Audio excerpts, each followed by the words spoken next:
C'est 2 points. C'est 2 points. Ah, dommage. Et le rebond assuré par Shangelia pour Pepinster. 8 points seulement marqués depuis le début du troisième quart-temps par l'équipe de Pepinster. Et ça ne s'arrange pas. Airball, mais c'est vrai qu'on ne joue plus collectivement. Chacun à son tour, on essaye quelque chose. Alors que du côté du Spirou, Manette qui ressort. Et la faute de Jorsen, c'est la 5e alors. Ah non, là-dessus, je dois mettre mon... Je suis désolé. S'il y a faute là-dessus, quand même, que les hommes en gris, là, commencent à... Allez, s'il y a faute là-dessus... c'est une farce. Alors, désolé. Là, je dois exprimer mon opinion sur ce coup-là. Jorsen, match terminé. 2 points pour son retour au Spirou Dome. Et c'est frustrant parce qu'alors après, les gens, le lundi, ils ouvrent leur gazette et disent « Ah ben, tu vois, un Dimitri Jorsen, il l'a pas assuré. » Non, il s'est fait voler. Ce soir, Dimitri Jorsen s'est fait voler. Et Joseph Gomis ajoute 2 points au compteur du Spirou. Ça fait 61-53. Voilà. Il y en a un qui se fait voler et de l'autre côté, on a le braqueur ici. Et eux deux, ça fait 33 points, Duke. Et un 28 pour l'instant pour le Spirou dans ce troisième quart-temps. Moins de 3 minutes à jouer. Sortie d'écran de Agudio. À nouveau l'écran de Freeman. On essaie le 2 contre 2. Freeman qui joue face à Christophe Beguin. La passe pour Shangela qui s'est bien présenté. C'est ce que Skelin avait demandé, hein, d'aller à nouveau dans la raquette en l'absence de Riddick. C'est ça, c'est la clé.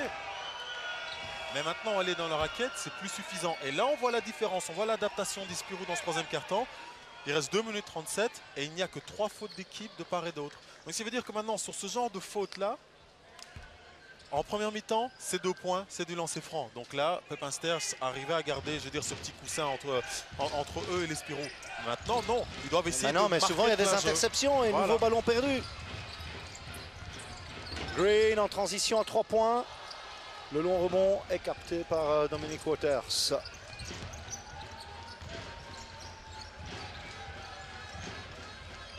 Alors, Ashton Freeman. Ouais, la bonne défense de Christophe Beguin. Le ballon restera pour Pepinster.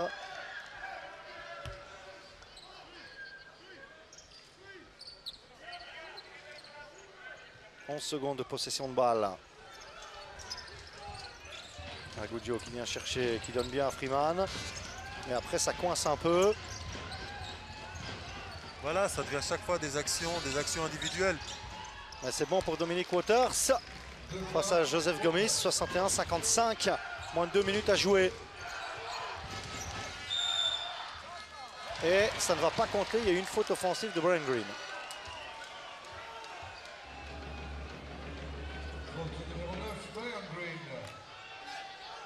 Quatrième faute pour Green. Et on va demander un changement rapidement, hein. Riddick va revenir.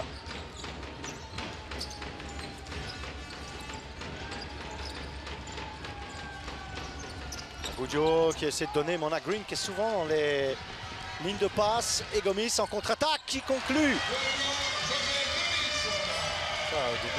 Gomis en contre-attaque, on le voit ici sur le replay. Pour lui, ça c'est du pain béni, comme on disait, pain béni avec du boursin.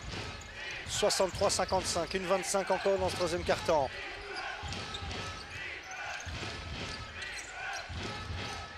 Shangela qui défie Green et ça va être l'offensive. On ne joue pas juste du tout du côté Pepin dans ce troisième quart-temps. Non, parce que le collectif, à mon avis, il est resté au vestiaire à la mi-temps, malheureusement. Au grand désarroi de coach Skelin.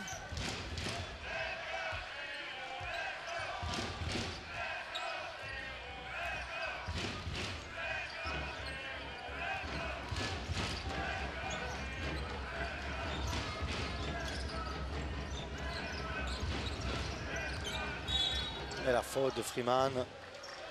C'est la 3e.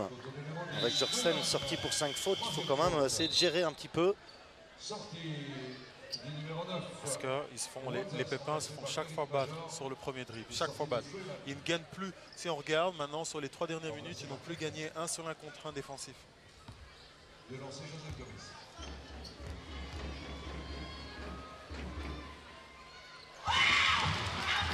Premier lancé, Joseph Gomis.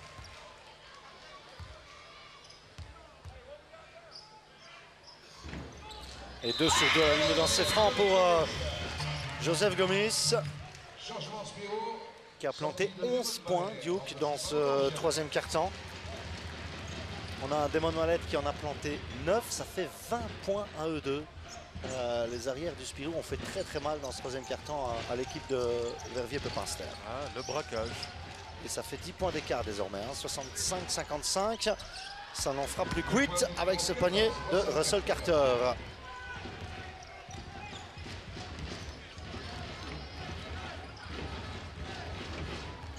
Et Maurice Jadin qui est à nouveau monté au jeu pour le Spirou.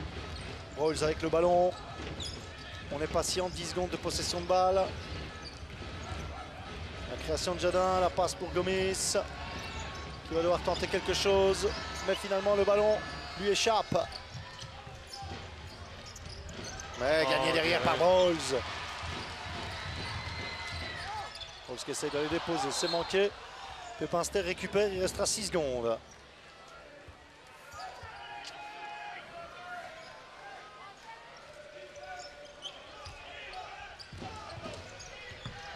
Alors la dernière tentative de Shengela qui échoue. Et ça fait 65-57 à la fin de ce troisième quart-temps. Allez, la reprise de ce quatrième quart-temps. 65-57, le Spirou qui a remporté le troisième quart-temps 24-12 et qui va essayer d'enfoncer le clou. On va voir si Pepinster a les ressources nécessaires pour remettre un peu de pression sur le Spirou.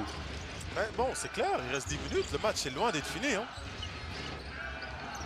Alors Broyles qui attaque et qui va provoquer la faute. Faute de Russell Carter.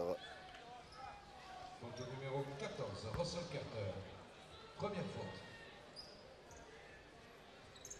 De lancer, Dwayne Broyles.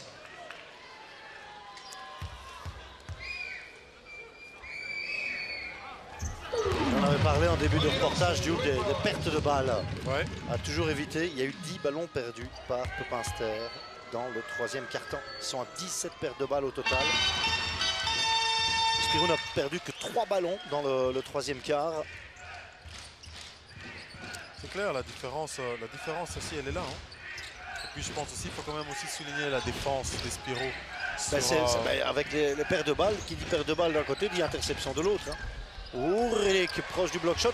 Et comme on le disait, on change son attitude. Et il y a quand même un Stephen Jackson qui lui s'est effacé. Hein, alors qu'il avait animé le début de match. Il y a Stephen Jackson qui s'est effacé. Et il y a aussi une superbe défense qui a été mise sur Waters. Et en tout cas, Mallet. À 3 points, il continue à faire le travail. Il est à 24 points désormais, Damon Mallet. Il est à 6 sur 10 à 3 points, Duke. Mais ce qui est génial, parce qu'il avait commencé la première mi-temps avec un 2 sur 6. Ege qui ne peut pas répondre, mais Shengela vient prendre un bon rebond offensif et donne le ballon à Gerrit Major. Là, il faut pouvoir essayer de rester maintenant réellement en dessous des 10 points. Et c'est pour ça que c'est une possession défensive très importante. Et les Spirou en sont conscients. C'est pour ça qu'ils vont réellement, ils prennent le temps ici pour essayer donc d'avoir le meilleur shot possible. Je suis pas sûr que ce soit le meilleur. Mais il est bon. C'est un nouveau 3 points. Et ça fait désormais plus 14 pour le Spirou. Brandon Gay. Face à Riddick, pas question de pénétrer le shot, mais nouveau rebond offensif. Et c'est Russell Carter qui provoque la faute de Joseph Gomis. Là ici on voit sur le replay, on voit ici c'est Broyles en fait qui a complètement oublié de faire son box-out sur lui. Et d'où, ça c'est dommage parce que, ok, c'est une faute et le panier.